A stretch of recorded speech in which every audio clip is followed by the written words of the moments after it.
parts. It's Friday morning. Bali hanggang 10:30 lang tayo ngayon. So tapusin na natin na maaga yung mga kaya natin tapusin para wala tayong iniintindi. So stay tuned mga parts. Tignan mo na natin yung mga file bago natin puntahan sa parking yung actual repair. I mean yung outcome ng actual repair. So stay tuned po. So ito yung isang titingnan natin. Bali unknown, mag-isa lang siya ang naging problema ito. Bangga dito sa front right side. Ang picture niya ito.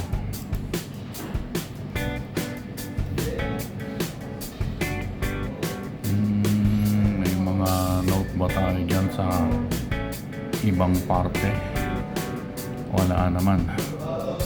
Ang pinaka-concern lang is ito, banda rito.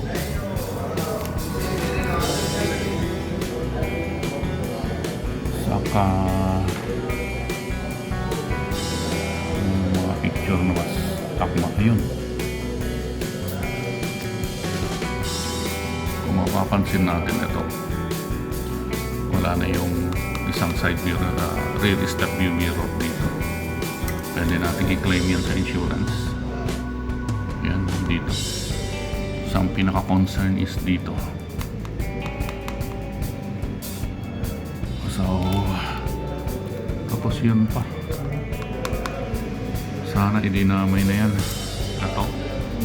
Saka yung nawawalang rear view mirror dun. Itong mga cup nito, yung cover nito. Ayun o. Nalaglag, maaaring pwede natin i-claim sa insurance yan na nalaglag. Ito kasama sa gagawin. So tingnan natin yung outcome mga pads. Stay tuned. Good morning mga pards. It's Friday morning. Apat at kalahating oras lang tayo tatrabaho ngayon. So agahan natin pasadahan yung mga kailangan nating imbestigahan. Nag-umpisa kami kasi ng trabaho at 6 o'clock, so 10:30 uwi na. So tara, samahan niyo ako mga parts. Gamitin natin tong golf cart na to para puntahan yung mga unit.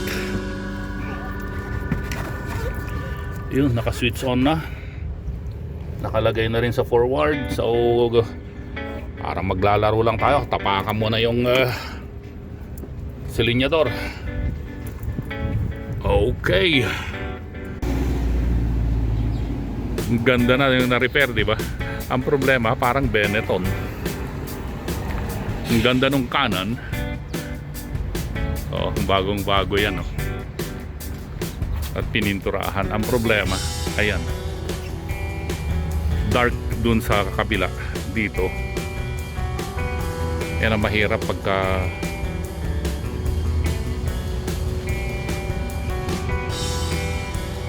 hindi napapakiusapan yung gagawa ng kumpanya. Sana man lang hindi namin na napininturahan itong bandang kanan na kaliwa. Merong isang dalawa at least na kumpanya na gumagawa ng ganon. Ang problema sa ngayon, hindi na tayo yung decision maker kung kanino ibibigay. Nag-take over yung dalawang bagong manager, so sila yung nagbibigay. Pero tignan nyo naman yung outcome, oh. Ang pangit, di ba? Ganda na sana. Maganda sana, kaso may sana. Kung hindi pangit. O ito, oh, hindi man lang, kung pinahapyawan man lang sana itong stepboard na to, hanggang dito man lang. Yan.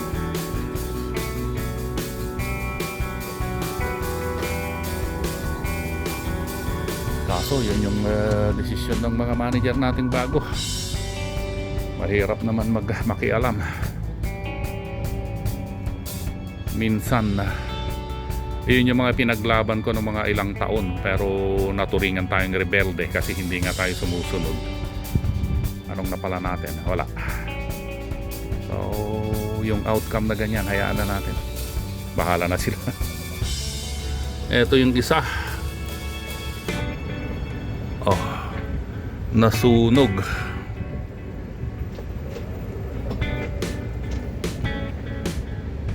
Nandito pa, alamin kasi natin kung anong park, saan nakaparada ito, dahil pupuntahan ng insurance, walang numbering. Tapos yung isa na waiting for parts, tignan natin kung anong status yun. Ito kailangan ng salamin. Ayun, kung mapapansin ninyo, wala nang salamin sa harap. Ayan. Dapat yan kinokoberan yung plastic para hindi mo mag-alikabok sa loob. Tawagan natin yung manager para siya bahala mag ano sa mga tao niya. Tapos meron tayong isa dito na hindi pa kinukuha ng insurance kahapon. Traffic ah.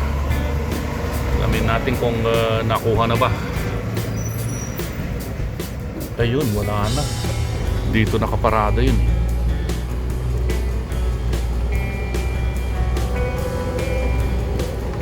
Nakuha na. Ayos mga parts. Dito nakaparada kahapon, bago na tong nakaparada dito. So okay, one done.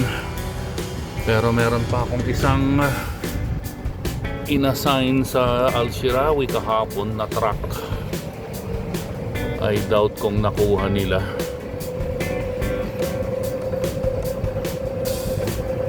Saan nga ba yun? Ito, follow up natin to para makuha natin. Ito, grabe bangka. So back to base tayo mga birds. Follow up natin sa Shirawi yung isa para makuha na nila. Tapos tawagan natin yung United Al-Sager Company para koberan yung salamin, nabasag na salamin.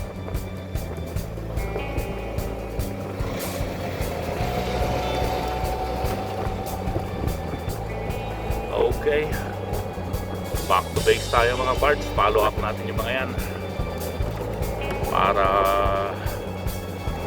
kahit di tayo pumasok bukas, wala tayong iniisip, wala tayong inaalala na hindi natin nagawa ng araw na to. Back to base po tayo.